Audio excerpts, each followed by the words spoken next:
Hello everyone and thank you for watching my presentation today. The topic I chose, which is often misrepresented in media, is impulse control and addiction disorder. I chose this topic because I have personally faced addiction and I've noticed that many shows and movies portray addiction only in its extreme form or focus mainly on drug and alcohol. Impulse control and addiction disorder can manifest in various ways, such as being a workaholic or engaging in extreme couponing. In reality, people can develop addictions to almost anything. In today's presentation, I will provide a brief description of addiction and discuss how the media often portrays it in the worst possible light.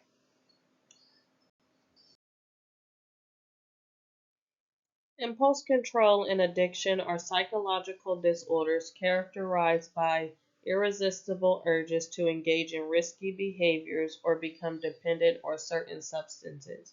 While these two disorders differ in some ways, they also share many similarities.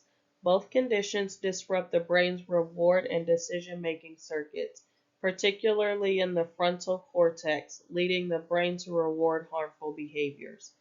Impulse control refers to the ability to resist sudden powerful urges to engage in potentially harmful actions.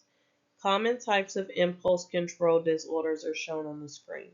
Addiction disorder, on the other hand, can be broadly categorized into two types: substance addiction and behavioral addictions. Both represent a complex interplay between impulse and control mechanisms. From a neurobiological perspective, addiction hijacks the brain reward system, altering its normal function. It is important to recognize addiction as a chronic brain disorder. Accurately diagnosing requires a careful assessment of specific markers, some of which are listed on the screen.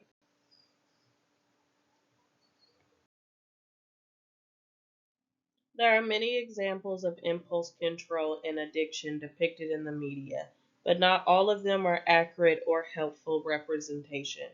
Some portrayals are over-exaggerated, spread misinformation, or misrepresent these disorders entirely. These type of shows and movies are often created for entertainment rather than educational purposes. An exaggeration example of impulse control is the 2009 movie Confessions of a Shopaholic. This film stars a woman named Isla who suffers from compulsive buying disorder and is unable to control her shopping habits. The movie portrays her choosing to buy shoes instead of paying her bills and even using her boss's credit card irresponsibly. While it does shed light on the struggles of compulsive buying disorder, the portrayal is overdramatic, particularly in scenes like when she fights a homeless woman over a scarf. Another exaggerated example of addiction is the reality show Celebrity Rehab. The premise of the show was to document the recovery journey of fallen stars dealing with addiction to substances like drugs, alcohol, and even sex.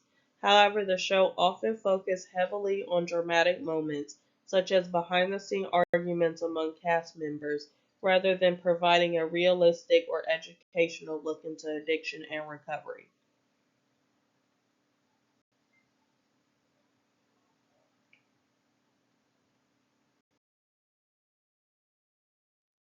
Just as there are exaggerated examples of impulse control and addiction portrayed in the media, there are also accurate and meaningful depictions that showcase the true development and struggles faced by individuals dealing with these disorders. One example is the Netflix show Trinkets, which follows three teenage girls struggling with kleptomania, the compulsive urge to steal. This show provides a realistic depiction of the challenges people with kleptomania face. The girls meet in a recovery group where they openly discuss how the disorder has led to mistrust from those around them and disappointment from loved ones. Over time, the series shows their growing friendship as they confront and navigate their struggles, offering viewers a glimpse into the emotional toll kleptomania can have on individuals and their relationships.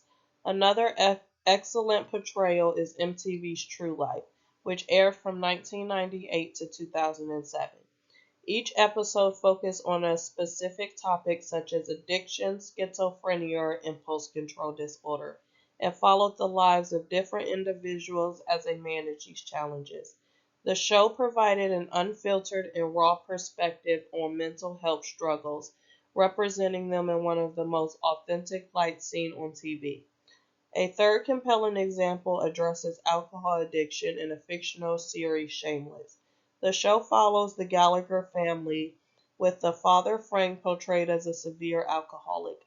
However, this example focused on the second oldest child, Philip, who develops the same addiction as his father. Over the series, viewers watch Philip descend into alcoholism, leading him to drop out of school and lose his job. Eventually, he seeks recovery and must later help his older sister face similar struggles. This storyline illustrates how alcohol addiction can be hereditary and how it can manifest at a young age, and the immense difficulties of the recovery process, including the risk of relapse.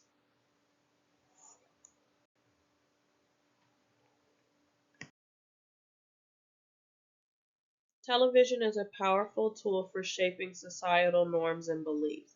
By making a few improvements to how impulse control and addiction is portrayed, it can lead to a better understanding, reduce stigma, and create a more supportive environment for those affected.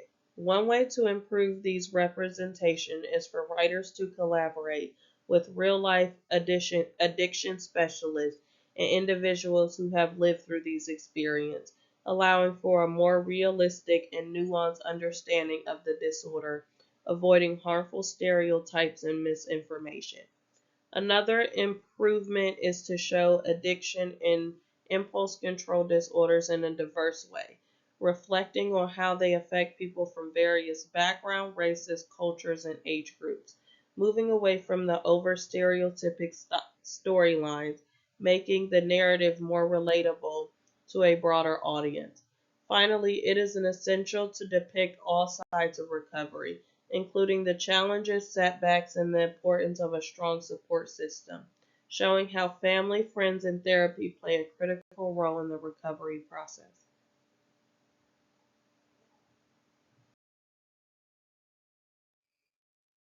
In conclusion, impulse control and addiction disorders are complex psychological conditions that affect individuals in various ways. Yet the media often distorts their portrayals, focusing on extreme or sensationalized examples. While some depictions do accurately highlight the struggles people face, many others create harmful stereotypes that mislead and stigmatize those affected. By offering more accurate, diverse, and empathetic representation of these disorders, the media has the potential to foster better understanding and reduce stigma about these struggles. Here are my references. Thank you so much for watching my presentation, and I really hope you enjoyed.